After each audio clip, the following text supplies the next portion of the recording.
यीशु मसीह ने कहा कि मैं अपनी कलीसिया बनाऊंगा और अधोलों के फाटक उस पर प्रबल न होंगे। इसका मतलब क्या है? कलीसिया को बनाने वाला स्वयं परमेश्वर है। Church belongs to him.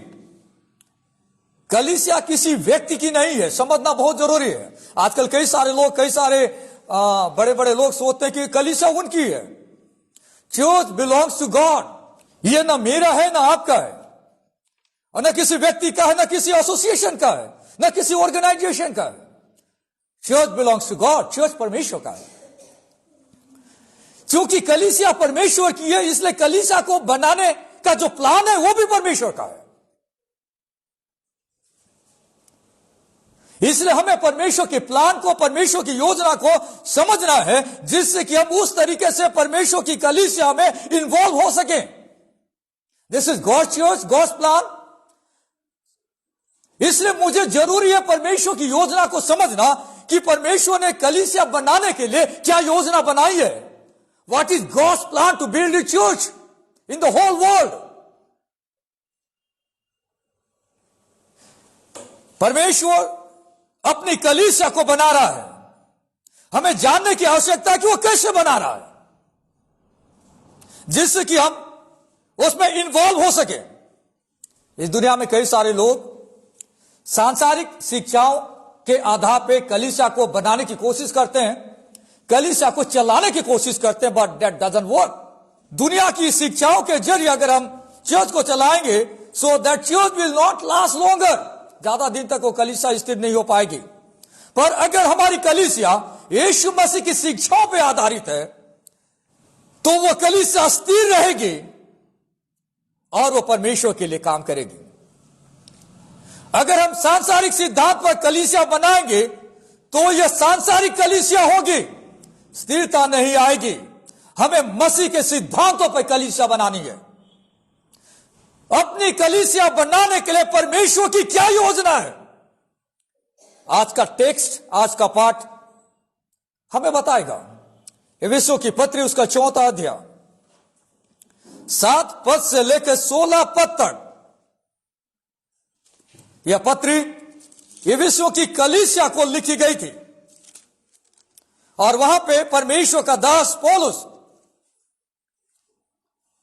उस कलीसिया के लोगों को बताना चाह रहा है कि परमेश्वर कैसे अपनी कलीसिया को बनाता है। यह कलीसिया के अगुवे की जिम्मेदारी है कि वो कलीसिया के निर्माण में अपना काम करें,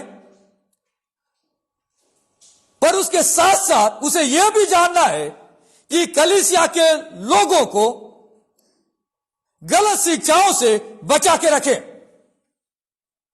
अपनी कलीसिया बनाने के लिए परमेश्वर की क्या योजना है, और इस योजना को कैसे हम अपने खुद के जीवन में या हमारी लोकल कलीसिया में लागू कर पाएंगे।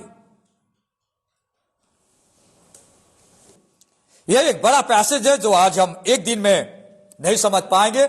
हम इसको अलग अलग भागों में समझेंगे। आने वाले दिनों में हम इस पर कंटिन्यू करेंगे सरमन, इस टाइटल के अंदर में, कि परमेश्वर कैसे अपनी कलीसिया को बनाता है। पर 7 में लिखा है, पर हम में से हर एक को मसीह के दान के परिमाण के अनुसार अनुग्रह मिला है। इसलिए वह कहता है, वो ऊंचे पर चढ़ा और बंदियों को बांध ले गया और मनुष्यों को दान दिए। अगर आप कैजुअली इन पदों को पढ़ेंगे तो आप इन पदों के अर्थ को नहीं समझ पाएंगे, क्योंकि यह डॉक्ट्रिनल टीचिंग है। और जनरली डॉक्ट्रिनल टीचिंग जो होते हैं, जहां पे एक एक शब्द बहुत मायने रखते हैं, ध्यान से समझना पड़ता है।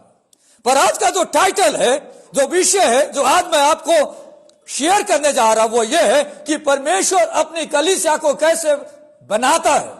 कलीसिया के निर्माण में परमेश्वर की क्या योजना है।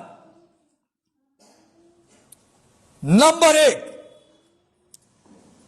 परमेश्वर विश्वासियों को वरदान देकर, आत्मिक वरदान देकर अपनी कलीसिया को बनाता है। देखिए, ध्यान से समझिए, आज मैं आपको एक्सप्लेन करूंगा इसका मतलब क्या होता है। परमेश्वर विश्वासियों को गिफ्ट देकर कलीसिया को बनाता है।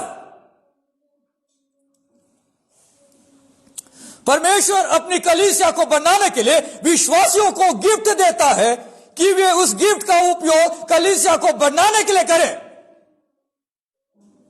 यह परमेश्वर की योजना है कलीसिया को बनाने के लिए। सिंपल सी भाषा में, मैं अपना घर बनाना चाहता हूं और मैंने अपने घर बनाने के लिए योजना बनाई है, प्लानिंग की है। क्या प्लानिंग मैंने की है? मैंने प्लानिंग की है कि मैं अपना धन कुछ लोगों को दूं और वे उस धन का उपयोग कर मेरा घर बनाए। समझ रहे हैं भाषा को? परमेश्वर अपनी कलीसिया को कैसे बनाता है? परमेश्वर विश्वासियों को अनुग्रह देता है, गिफ्ट देता है, वरदान देता है और परमेश्वर चाहता है कि विश्वासी उस वरदान का इस्तेमाल परमेश्वर की कलीसिया को बनाने के लिए करे। अगर आप 4वां अध्याय पढ़ते हैं 1 पद से लेकर उसके 6 पद तक, कलीसिया के अंदर में कैसे एकता बनी रहनी चाहिए उसको समझाया गया है, यूनिटी ऑफ द चर्च। और अगर आप 7 पद से लेकर 16 पद तक पढ़ते हैं तो वहां पे अलग अलग वरदानों को साथ में लेकर कलीसिया के अंदर में कैसे यूनिटी बनी रहनी चाहिए। पर 7 में लिखा है, पर हम में से हर एक को यानी हर विश्वासी को मसीह के दान के परिमाण के अनुसार अनुग्रह मिला है। हर विश्वासी को अनुग्रह मिला है। परमेश्वर ने हमें अनुग्रह दिया है। क्या मतलब है?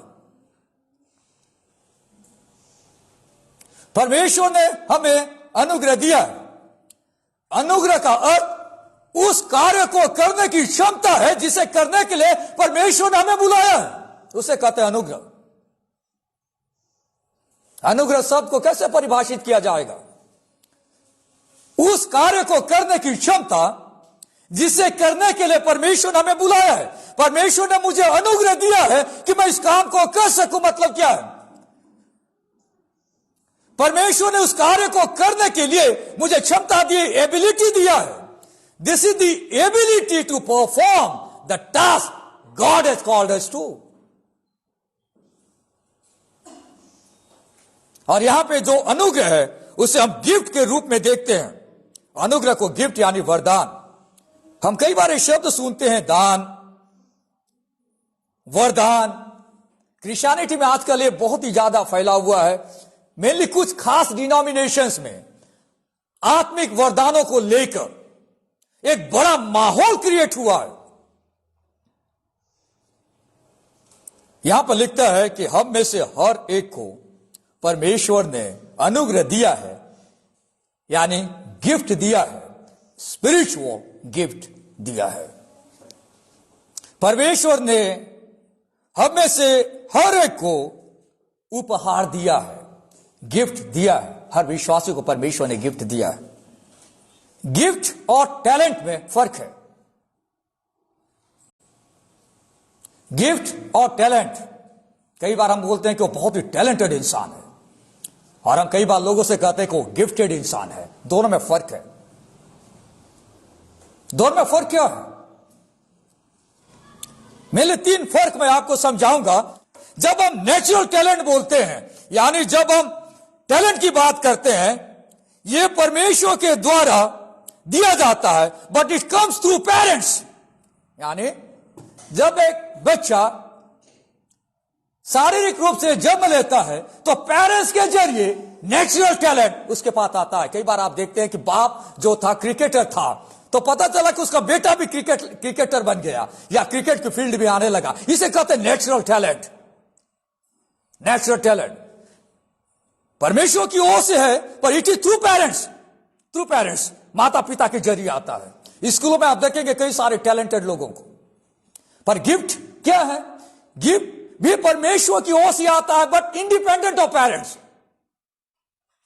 बिना माता पिता के इंसान आत्मिक वरदान प्राप्त करता है। मतलब माता पिता के द्वारा जब वो जन्म लेता है तब उसे आत्मिक वरदान नहीं मिलता।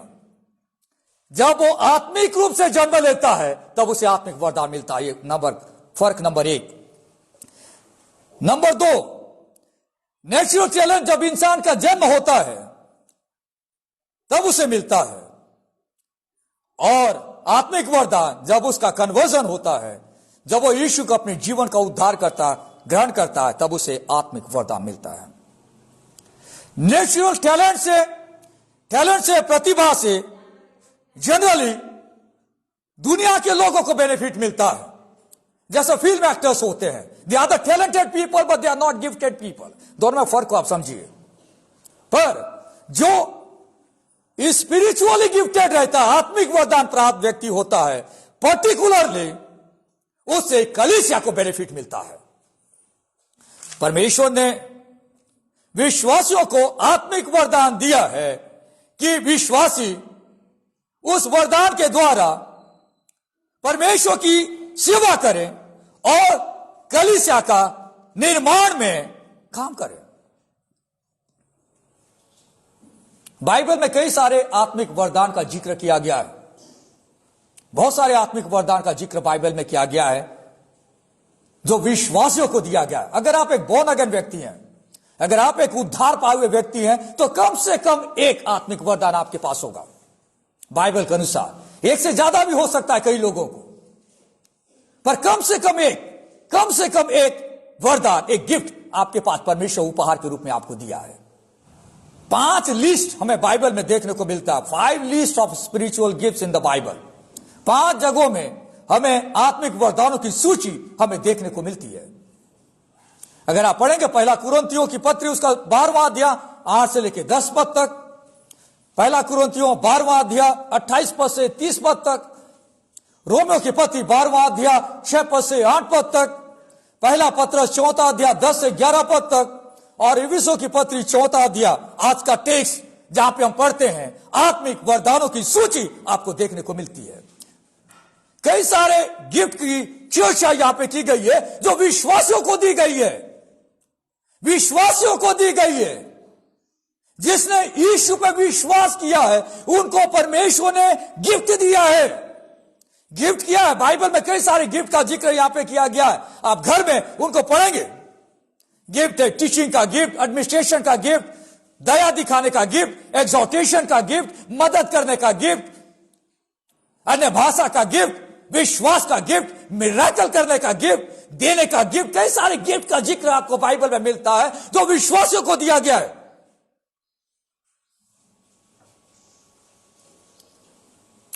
मुझे और आपको अपने गिफ्ट को पहचानना है और परमेश्वर की कलीसिया के निर्माण में उसका इस्तेमाल करना है।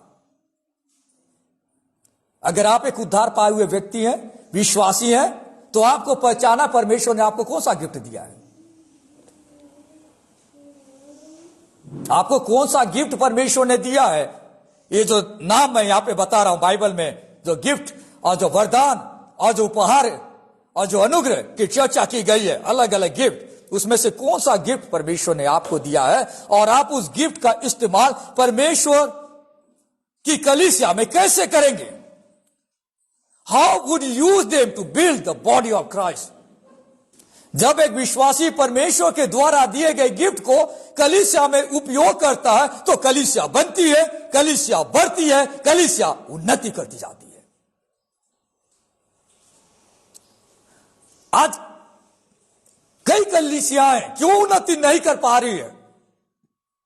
क्योंकि लोगों को मालूम ही नहीं है कि उसको परमेश्वर ने कौन सा गिफ्ट दिया है। और कई लोगों को कुछ गिफ्ट है तो उस गिफ्ट का लोग गलत इस्तेमाल भी कर रहे हैं। इसलिए जो भी व्यक्ति चर्च आता है, जो भी व्यक्ति कलीसिया आता है, उसे समझना और जानना बहुत जरूरी है कि परमेश्वर ने मुझे कौन सा वरदान दिया है, कौन सा गिफ्ट दिया है जिसका मैं इस्तेमाल परमेश्वर की कलीसिया की उन्नति के लिए कर सकूं। कैसे पता लगाएंगे? कैसे पता लगाएं कि मेरे पास कौन सा गिफ्ट है? मैं हेल्प के लिए 2 टेस्ट बताता हूं कैसे पता करते हैं कि हमारे पास कौन सा गिफ्ट है। नंबर 1, अगर आपके पास वो गिफ्ट है कोई भी चीज, तो इससे आप पहले व्यक्तिगत रूप से ग्रोथ करते हैं। उसके बाद जब आप उस गिफ्ट को कलीसिया में सर्व करते हैं तो कलीसिया के दूसरे लोग भी बेनिफिट पाते हैं। दो टेस्ट। परीक्षण कैसे करेंगे कि मुझे कौन सा गिफ्ट परमेश्वर ने दिया है? जब आप उस गिफ्ट का इस्तेमाल करेंगे, उस वरदान का इस्तेमाल करेंगे, उस एबिलिटी का इस्तेमाल करेंगे जो परमेश्वर ने आपको दिया है, तो सबसे पहले आपका खुद का ग्रोथ होगा और उसके बाद कलीसिया के दूसरे लोग भी उस गिफ्ट से बेनिफिट को पाएंगे। अगर आपके पास कोई ऐसा चीज है जो आपने करने की कोशिश करी पर आपका व्यक्तिगत कोई उन्नति नहीं हो रहा है और कलीसिया की भी कोई उन्नति नहीं हो रही है, तो वो आपका गिफ्ट नहीं है। जैसे मान के चलिए कई सारे लोगों के पास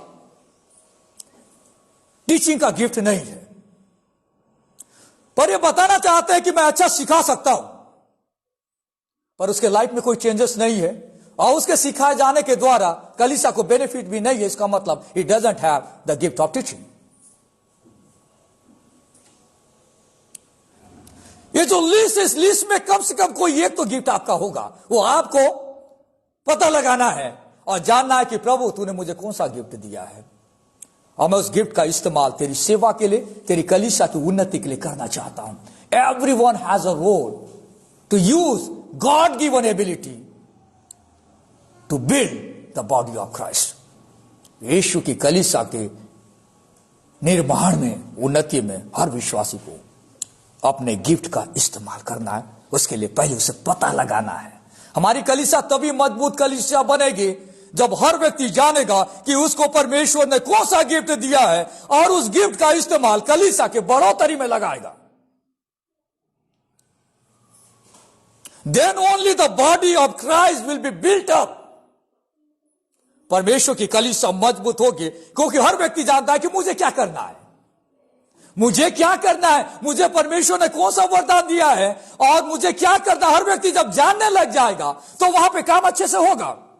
अगर मैं चर्च में कुछ जिम्मेदारी लोगों को दे रहा हूं, भैया आज हमें चर्च की सफाई करनी है, ये झाड़ू लगाने का काम आपका है, जाला लेने का काम आपका है और ट्यूबलाइट को पोंछने का काम आपका है, कुर्सी लगाने का काम आपका है और टेबल सेट करने का काम आपका है, आंगन का झाड़ू लगाने का काम आपका है, गेट को पेंट करने का काम आपका है। जब सबको अपना अपना काम पता चल जाएगा तो काम सुचारू रूप से होगा और परमेश्वर का काम आसानी से हो पाएगा। क्यों? क्योंकि everybody know that what is their job. That's supposed to be in the church. आपको पता लगाना है कि कौन सा गिफ्ट परमेश्वर ने आपको दिया है। उसके लिए नंबर एक आपको जानना है कि उस गिफ्ट के द्वारा आपका भी उत्थान होता है और उस गिफ्ट के द्वारा कलीसिया का भी उत्थान होता है। बाइबल में जो भी गिफ्ट की जानकारी दी गई है, बताया गया है, उसमें से अधिकांश गिफ्ट जो है व्यक्तिगत बेनिफिट के लिए भी है और कलीसिया की उन्नति के लिए भी है, सिवाय एक गिफ्ट, और जिसे गिफ्ट की लिस्ट में सबसे आखिरी नंबर पर रखा गया है वो अन्य भाषा बोलना।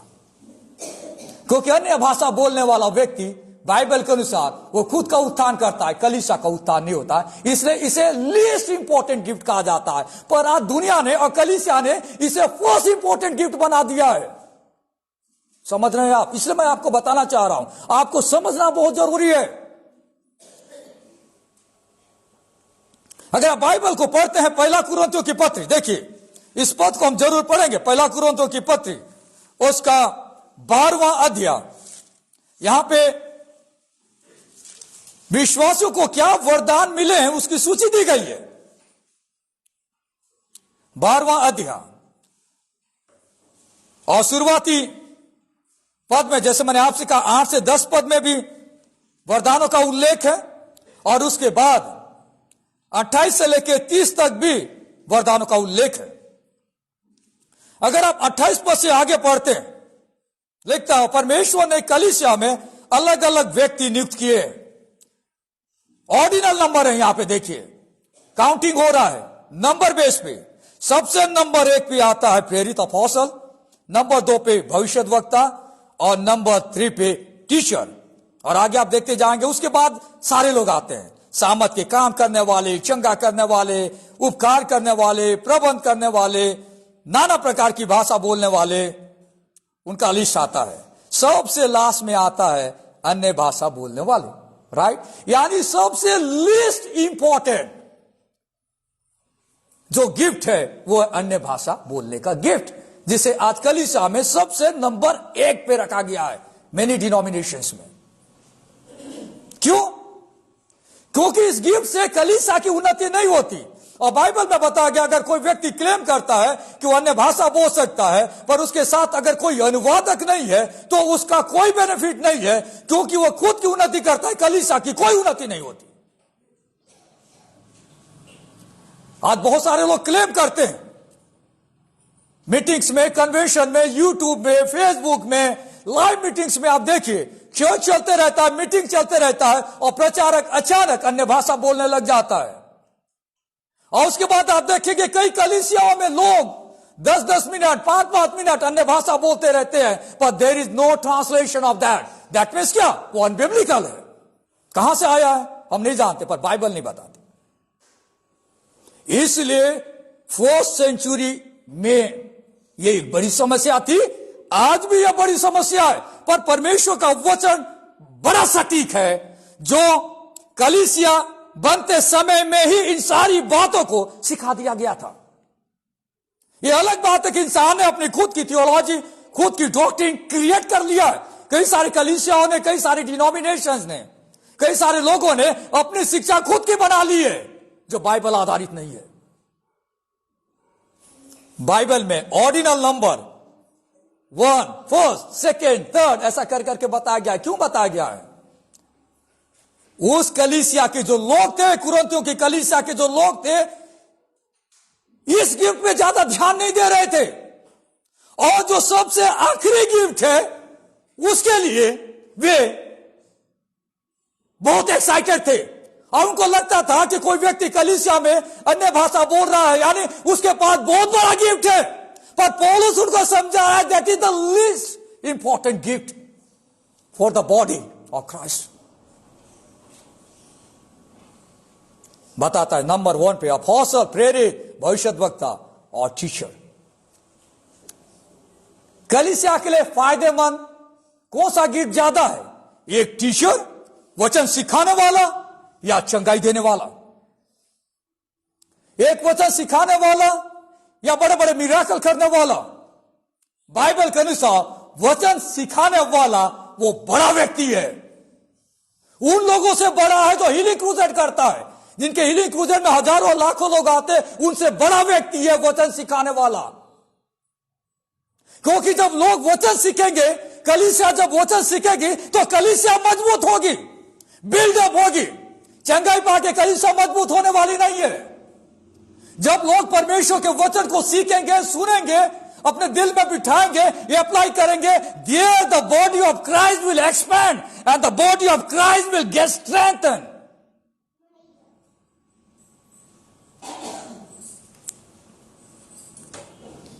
परमेश्वर अपनी कलीसिया को कैसे बनाता है?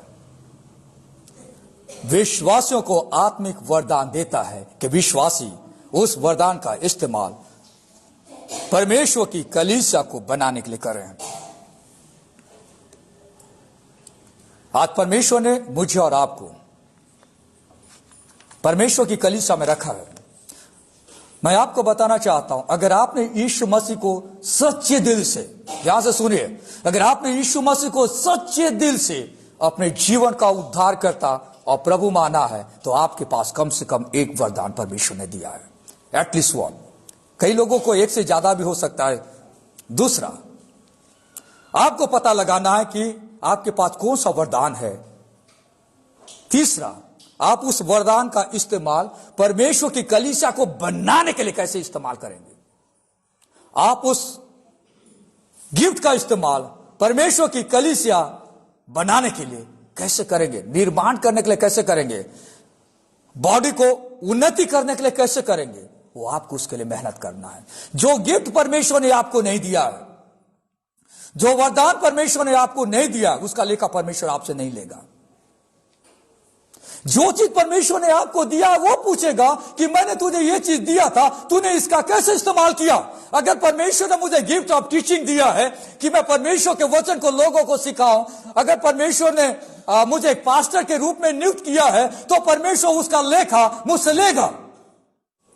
अगर किसी व्यक्ति को परमेश्वर ने देने का गिफ्ट दिया, there are many people they have a gift of giving, वे परमेश्वर के लिए बढ़ चढ़ कर देते हैं।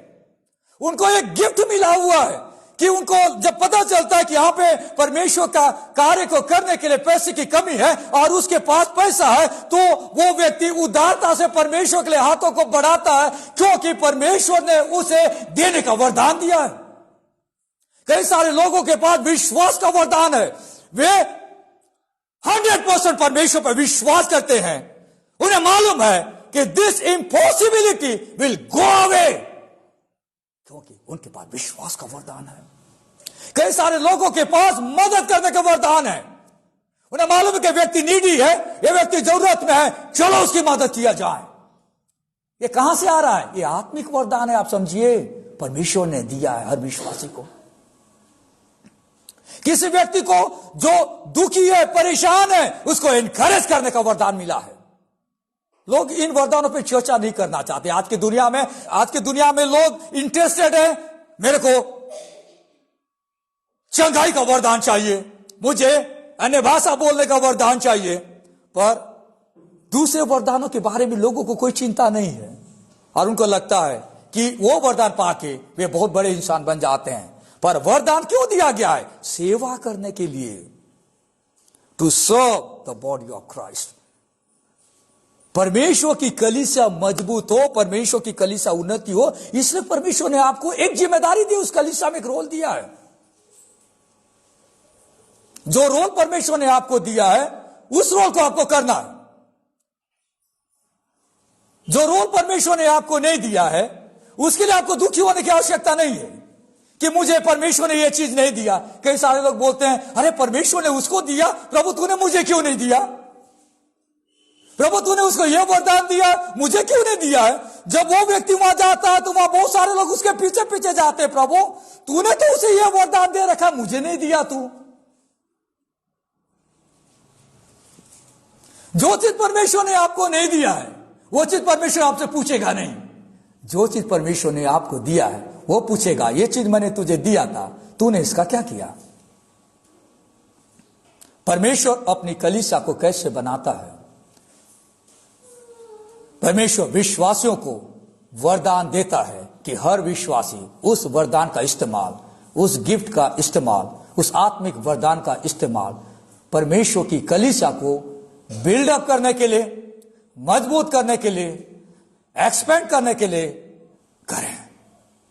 आई हम सिंसियरली इस नए वर्ष में इस बात को जानने का प्रयास करें कि मैं इस वर्ष या जब मैं इस कलीसिया का हिस्सा हूं, तो क्या चीज परमेश्वर ने मुझे दिया है जिससे कि मैं परमेश्वर की कलीसिया की बढ़ोतरी के लिए उसका इस्तेमाल कर सकूं। अगर मुझे नहीं मालूम तो प्रभु तू मुझे बता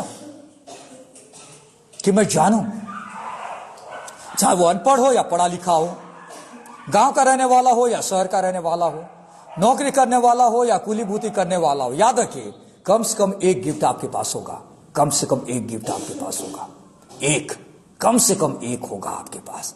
आपको जानना है परमेश्वर ने आपको कौन सा वरदान दिया है, और उस वरदान का इस्तेमाल परमेश्वर की सेवा के लिए करना है। दुनिया को एंटरटेन करने के लिए नहीं, दुनिया के बेनिफिट के लिए नहीं। आप टैलेंटेड नहीं हो सकते हैं, पर आप गिफ्टेड व्यक्ति हो सकते हैं। दुनिया के लोगों के पास टैलेंट है, वे बड़े बड़े एक्ट कर सकते हैं, पर उनके पास गिफ्ट नहीं है, उनके पास गिफ्ट नहीं है। इसका मतलब क्या है? आप उन लोगों की तुलना में बहुत बड़े इंसान हैं। उन लोगों की तुलना में जिनके पीछे हजारों लोग भागते हैं, लाखों लोग भागते हैं, उनके पास मात्र टैलेंट है, और टैलेंट बेस पे इंसान स्वर्ग नहीं जा सकता। आपके पास गिफ्ट है, परमेश्वर ने दिया है, उनके पास गिफ्ट नहीं है। आपके पास गिफ्ट है, और उस गिफ्ट का इस्तेमाल परमेश्वर की कलीसिया के लिए कर सकते हैं। आइए हम परमेश्वर से प्रार्थना करें। प्यारे परमेश्वर पिता, हम आपको धन्यवाद देते हैं।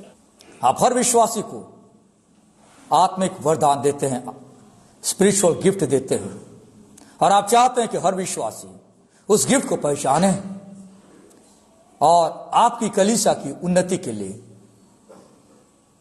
उसका इस्तेमाल कर सके। हम धन्यवाद देते हैं परमेश्वर, कलीसिया आपकी है, योजना आपकी है। हमें उन योजनाओं को समझकर और उन योजनाओं के अनुसार आपके लिए काम करना है, कलीसिया को काम करना है। वचन से सिखाने के लिए हम आपको धन्यवाद देते हैं। यीशु के नाम से हम इस प्रार्थना को मांगते हैं, आमीन।